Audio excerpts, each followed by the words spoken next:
இன்றைய இறைவார்த்தை திருத்தூதர் பணிகள் நூலிலிருந்து வாசகம். அந்நாள்களில் பிற இனத்தவரும் கடவுளின் வார்த்தையை ஏற்றுக்கொண்டதை பற்றி திருத்தூதர்களும் யூதேயாவில் உள்ள சகோதரர் சகோதரிகளும் கேள்விப்பட்டார்கள்.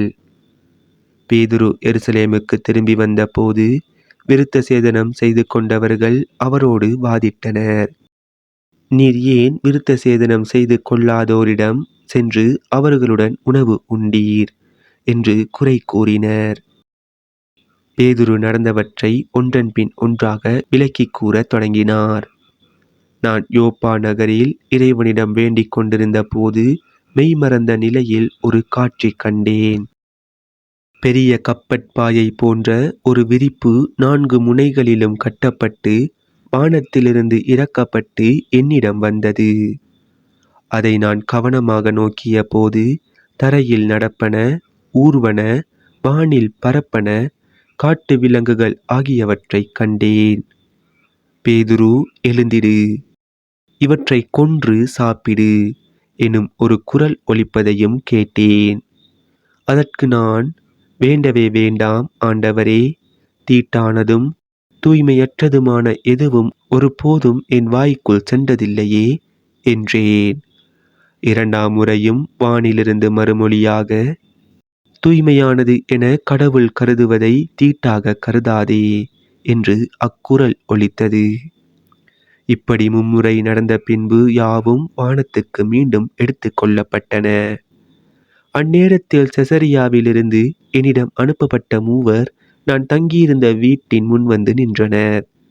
தூய ஆவியார் என்னிடம், தயக்கம் ஏதுமின்றி அவர்களோடு செல் என்று கூறினார். உடனே நானும் இந்த 6 சகோதரர்களுமாக அந்த மனிதர் வீட்டுக்கு சென்றோம். அவர் தம் வீட்டில் வானதூதர் வந்து நின்றதை கண்டதாகவும், அத்தூதர் பேதுரு எனும் பெயர் கொண்ட சீமோனை வரவழையும், நீரும் உம் வீட்டார் அனைவரும் மீட்பு பெறுவதற்கான வார்த்தைகளை அவர் உம்மோடு பேசுவார் என்று தமக்கு கூறியதாகவும் எங்களுக்கு அறிவித்தார். நான் பேசத் தொடங்கியதும் தூய ஆவி முதலில் நம் மீது இறங்கி வந்தது போல் அவர்கள் மீதும் இறங்கி வந்தது. அப்போது, யோவான் தண்ணீரால் திருமுழுக்கு கொடுத்தார், ஆனால் நீங்கள் தூய ஆவியால் திருமுழுக்கு பெறுவீர்கள் என்ற ஆண்டவரின் வார்த்தைகளை நான் நினைவு கூர்ந்தேன். இப்போதும் ஆண்டவராகிய இயேசு கிறிஸ்துவின் மீது நம்பிக்கை கொண்ட போது நமக்கு அருளப்பட்ட அதே கொடையை கடவுள் அவர்களுக்கும் கொடுத்தார் என்றால் கடவுளை தடுக்க நான் யார் என்றார். இவற்றை கேட்டு அவர்கள் அமைதி அடைந்தனர்.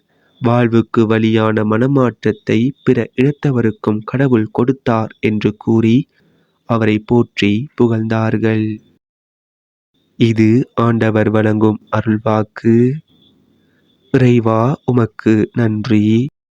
இன்றைய தினத்துக்கு உரிய நற்செய்தி வாசகம். யோவான் எழுதிய தூய நற்செய்தியில் இருந்து. அக்காலத்தில் இயேசு கூறியது, உறுதியாக உங்களுக்கு சொல்கிறேன், ஆட்டுக்கொட்டிலில் வாயில் வழியாக நுழையாமல் வேறு வழியாக ஏறி குதிப்போர் திருடர் அல்லது கொள்ளையராய் இருப்பர். வாயில் வழியாக நுழைபவர் ஆடுகளின் ஆயர். அவருக்கே காவலர் வாயிலை திறந்து விடுவார். ஆடுகளும் அவரது குரலுக்கே செவிசாய்க்கும். அவர் தம்முடைய சொந்த ஆடுகளை பெயர் சொல்லி கூப்பிட்டு வெளியே கூட்டி செல்வார். தம்முடைய சொந்த ஆடுகள் அனைத்தையும் வெளியே ஓட்டி வந்த பின் அவர் அவற்றிற்கு முன் செல்வார். ஆடுகளும் அவரை பின்தொடரும், ஏனெனில் அவரது குரல் அவற்றுக்கு தெரியும். அறியாத ஒருவரை அவை பின்தொடரா. அவரை விட்டு அவை ஓடி போகும், ஏனெனில் அவரது குரல் அவற்றுக்கு தெரியாது. இயேசு அவர்களிடம் உவமையாக இவ்வாறு சொன்னார். ஆனால் அவர் சொன்னதை அவர்கள் புரிந்து கொள்ளவில்லை.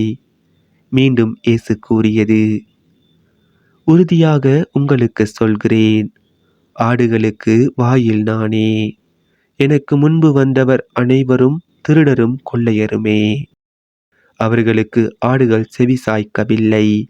நானே வாயில். என் வழியாக நுழைவோருக்கு ஆபத்து இல்லை. அவர்கள் உள்ளே போவர், வெளியே வருவர், மேய்ச்சல் நிலத்தை கண்டு கொள்வர். திருடுவதற்கும் கொல்வதற்கும் அழிப்பதற்குமன்றி திருடர் வேறெதற்கும் வருவதில்லை. ஆனால் நான் ஆடுகள் வாழ்வை பெறும் பொருட்டு, அதுவும் நிறைவாக பெறும் பொருட்டு வந்துள்ளேன். இது நம் கிறிஸ்து இயேசு வழங்கும் வாழ்வு தரும் நற்செய்தி. கிறிஸ்துவே உமக்கு புகழ். இன்றைய தினத்துக்கு உரிய சிந்தனை துளிகள். ஆடுகளுக்கு வாயில் நானே என்று ஆண்டவர் இயேசு சொல்கின்றார். காரணம், தந்தை கடவுள் அனுப்பிய தனது ஒரே மகன் இயேசு என்பதால் இவர் வழியாகவே அனைவரும் வாழ்வு அடையவும், உண்மையை கண்டடையவும், வழியை காணவும் முடியும். ஆட்டுக்கொட்டில் என்பது ஆடுகளை அடைத்து வைப்பதற்கான திடமான வேலி அமைப்பு. அதற்கு ஒரே ஒரு வாயில்தான் உண்டு, அதுதான் இயேசு. ஆடுகளுக்கு வாயில் நானே என்று சொல்லும் போது, ஆடுகளை தற்காலிகமாக ஓர் இடத்தில் கூட்டி சேர்த்து பாதுகாப்பு வளையமிட்டு, ஆடுகள் நுழைகின்ற இடம் கதவுகள் இல்லாத ஒரு திறப்பு, அதன் வழியாகத்தான் ஆடுகள் நுழையும், வெளியே வரும். கதவுகளுக்கு பதிலாக ஆயனே அவ்விடத்தில் பாதுகாப்பிற்காக படுத்திருப்பான். எனவே ஆடுகள் பாதுகாப்பாகவும் பயமில்லாமலும் வாழ்வின் நிறைவு பெற்றவையாகவும் இருக்கும். ஆட்டுக்கொட்டிலுக்கும் ஆடுகளுக்கு கூட வாயில் இயேசுவே.